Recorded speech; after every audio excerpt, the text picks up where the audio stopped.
All right, welcome back to the channel. This is my the good, the bad, and the ugly series. It's my 32 cards I took off to grade for PSA. I had 15 good, I have 9 bad, and I have 8 ugly. We are at the bad portion of this. In video 1, I did the good, blew through it pretty quickly. A lot of duplicates, a lot of tops now. If you were able to see that, you would have, you know what I'm talking about. And yeah, I mean, it is what it is. But these next two are going to be a little more fun. They're going to be like, this is why I put it in the bad section. This is why I put it in the ugly section. What maybe expectations or, you know, you'll see as I go. But I'm going to push the ugly off to the side because that will be in the next video. And then I am going to go right into the bad. So I'm going to push this off. I'm just going to put them on camera as we see them together. So this one I put as bad. I mean, this is bad. I'm not going to keep reiterating that it's bad. But this is a 9, a Chase Elliott Downtown. I only put it bad. It could have easily went in the good, but this is PC for me. Like, I have no desire to sell it. Anyone who knows me knows I'm a huge Chase Elliott fan. It would have been really sweet to get a 10. But, I mean, it's not ugly by any means because I don't need to sell it. You know what I mean? I love the card, and I plan to keep it for a long time. But that is that. It's very cool. That's my guy. And then next up, I put this in the... I keep saying the bad. We're in the bad. I apologize. It's Aaron Judge. It's actually a prospect card. It's before his first Bowman. I got this in a trade. The guy totally disclosed to me there is like a slight nick over here. I don't even think we're going to be able to find it on camera. He was super honest. It's a guy I make trades with all the time. I was like, you know what, though? It's pretty centered. Let me try to get a 9, you know. This is old enough of a Judge card where it's going to hold value. I put it like in this pile because I really did hope to get a 9, because other than that one little nick, it's in pristine condition. It really is. I looked it over pretty well. But it's still a cool card to have. I mean, this is basically, what, 2 years before he even broke into the league. So I'm happy to have it. My stepson is a huge Yankees fan, so we keep it around. Next up, this is a 7, so you would be like, why isn't this in the ugly? Because this is a 40-year-old card. This is his Tiffany rookie, and the 7 actually holds a ton of value. I got this guy actually came to my booth at a show I was running at the mall, and I bought a bunch of junk wax, and I didn't look at it. You know, I saw a lot of the guy, like I'm 42, so a lot of early 90s baseball, late 80s baseball is what I like grew up on, whether, you know, playing Super Nintendo, or regular Nintendo, not even Super Nintendo, and just watching baseball whenever I could. As a kid, it was like definitely the #1 sport. But it looked like it was in really good shape. I was like, you know what? At the very least, I'll get this slabbed up. So I saw the 7. I was disappointed, but it still does hold pretty good value. Clearly not anywhere near like a 10. I know there's a lot of Griffey collectors out there, so, you know, there's going to be the kind of guys that want the 1, 2, 3, 4, 5, 6, 7, 8, 9, 10, and I'll have the 7. And in the meantime, I'll enjoy owning it because Ken Griffey Jr. is my favorite positional player of all time. Overall, I picked Nolan Ryan. I'd pick Nolan Ryan over Ken Griffey, but this is my guy. I mean, I'm a right-handed person who learned how to throw and bat left-handed because of Ken Griffey Jr., you know? So I think a generation of kids loved him. You either loved him or you loved Frank Thomas. All right, so next up is Yamal. As you saw in the last video, I was grading all his cards. The problem is I am grading a lot of his low-end cards. So when you get a 9, unfortunately, it does lose value significantly. So it's a very low-valued card. It's something I'll probably have to sit on for a while. All you can do is hope the 10s really climb, and then you can cut a deal with the 9s. Any card that's going to comp under the price to grade, I'm going to hold. I'm not, you know, I do this as a hobby, so I love to get it to a collector. I'm not big into getting it into, hey, you know, I have 12-year-old kids in my booth. I need it at 80%. It's like, you're 12 years old, young man. You do not need it at 80%. I would like to sell this to, like, an actual fan of Yamal at 80%. Then, you know, the bartering, the let me look up comps. I definitely want to get this to a fan. That's always my biggest thing. I want somebody's eyes to light up when they're buying the card, and lighting up because they're looking at the card, not because they're thinking monetary value. Not that there's anything wrong with that. That's just my personal preference. I'm going to put a bad on this one for Ohtani, just because it is the sepia refractor from 2024, first year with the Dodgers.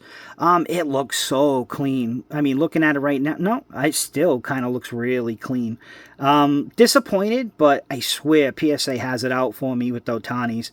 I've sent off some absolute beauties, and I got a 5 on one of his. I had to laugh. I was like, that's the lowest grade I ever got. And, you know, a numbered Ohtani comes back as a 5. You do have to question what's going on over there. I mean, you got to give him the benefit of the doubt, but here's what it is. And as with the Judge card, I actually made this trade with my buddy. I traded him a soccer card for this. And this is the first ever heavy lumber I got. I actually have pulled a few cents, which is funny, but I wanted my hands on this one, and I wanted to grade it just because I've heard rumors that, you know, this card is made of wood or whatever, so they don't punish you for like knots, the knot right there, and the markings, and you know, supposedly it's a very complex grading.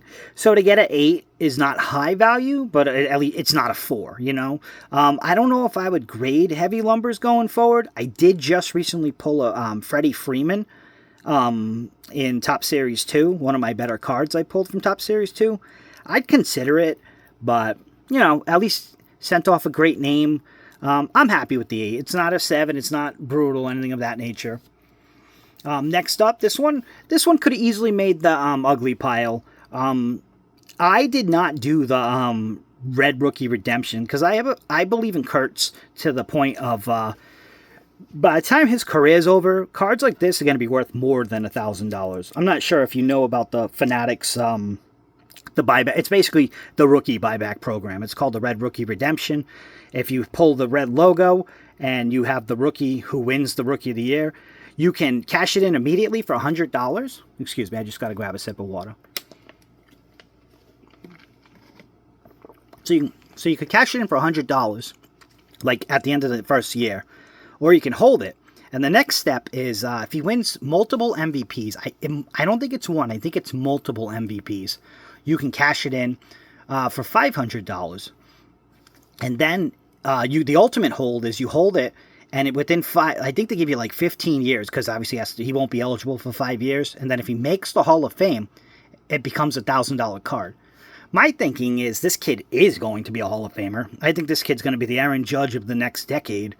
This card is going to be worth way more than $1,000 with inflation. Even as an 8, it's going to be worth more than $1,000 due to inflation and due to the parallel and how so many people probably already redeemed it, cutting the number in half. So the grade is ugly, and the player is really good, so I met it in the middle, and I put it as a bad, but it certainly is not a bad. It really is not. I actually love that card. I believe I even sent off another one. That's how much I believe in him.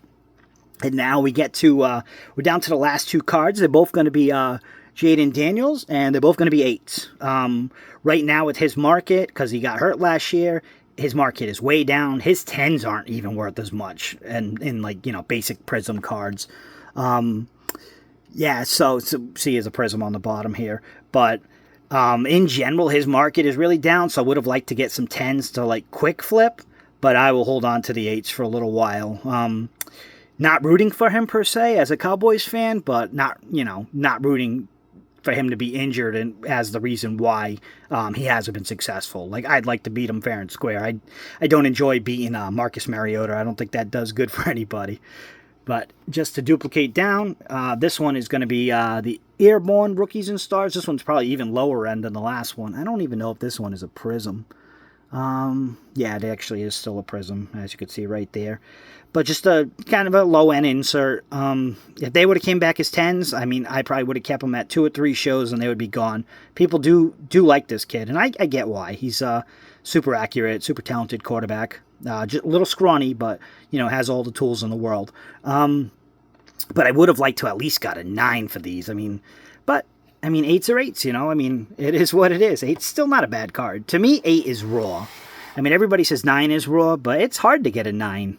It really is. So The only thing hurts about a 9 is you don't have that chance at a 10 because it's slabbed up and in a case, you know. It was really close, but it didn't quite make that. But some raw cards, you know, they could easily grade for a 6 or a 7 or an 8 or a 4, you know. So pick your poison, you know. 9 and 8s are still good cards at the end of the day. But that's going to be it for the bad. Thank you for watching. Like, subscribe, and share this with anybody you think would enjoy this content. I enjoy making this content. It's actually a lot less stressful for me than ripping packs. And, you know, you rip 5 guys' names and you get to the 5th one and you're like, I don't know his name, and you butcher it. Or, you know, you have a senior moment there and you just butcher a guy's name you do know, unfortunately. I watch my videos back and I'm like, oh, boy. But this is more my speed. I like grading. I like having nice cards. I have one of the nicer booths at my shows. I'm very OCD, very pristine and clean. I get a lot of compliments, have a lot of returning customers, and I enjoy it. And this is my way of, like, filtering it. I had so many cards. Still have a lot of cards out to grade. I was in a rhythm of doing 32 every 2 weeks, but unfortunately with the PSA stop, it did put me... it put me behind, but once that cleans back up, I'm going to go hard again. So I just want to thank you for tuning in, and look out for part 3, which is going to be the ugly. I'm looking forward to that one. Thank you so much.